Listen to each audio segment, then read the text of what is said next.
मांगतानी दान एगो जान के सवाल बा, जिंदगी या मौत से जुझतिए गुलाल बा। बांटने के काम एह में देर न लगाई जा, मिलके सभे बबुआ के जिंदगी बचाई जा।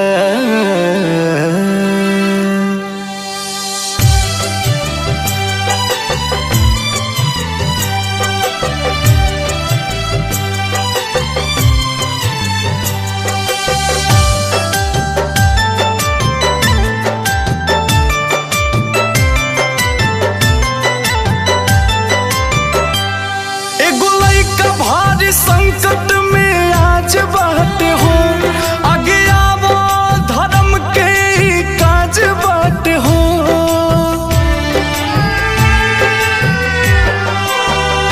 एगो लइका भारी संकट में आज बात हो, आगे आवो धर्म के काज बात हो। बड़ी महंगाई रोग के इलाज बात हो। बड़ुए सोरह करोड़ के दवैया, तू आयांस के बचा ल मोर भैया, तू आयांस के बचा ल मोर भैया।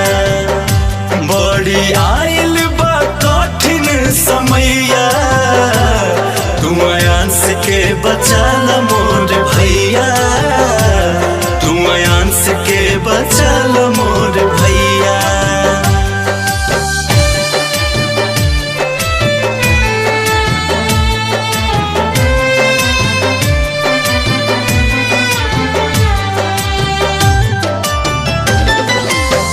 छोटे गो परान बाटे कैसन लाचारी हो, धरना दुश्मनों के ऐसन बीमारी हो।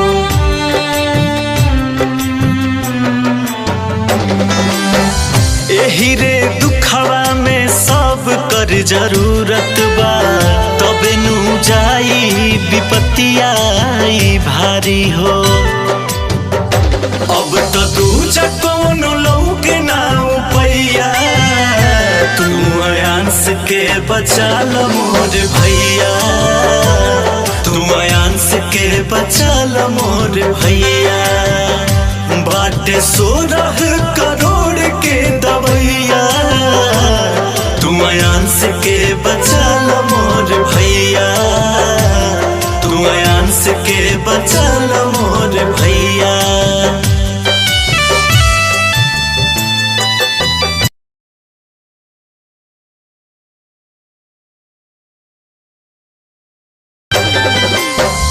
फटला सुन के जब दूसरा के छतिया हो, कैसन होई माई बाप के हलतिया हो।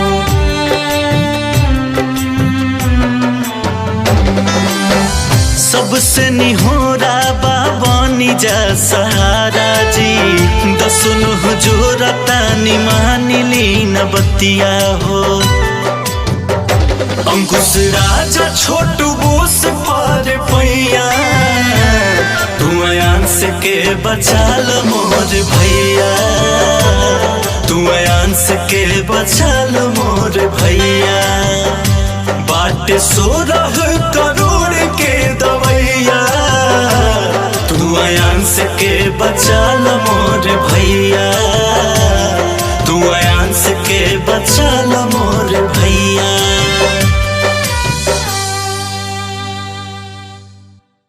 नमस्कार, मैं हूं अंकुश। नमस्कार, और मैं हूं राजा। आयांस जो कि 10 महीने का छोटा बच्चा है, इस टाइम में SMA टाइप 1 जैसे दुर्लभ बीमारी से जूझ रहा है।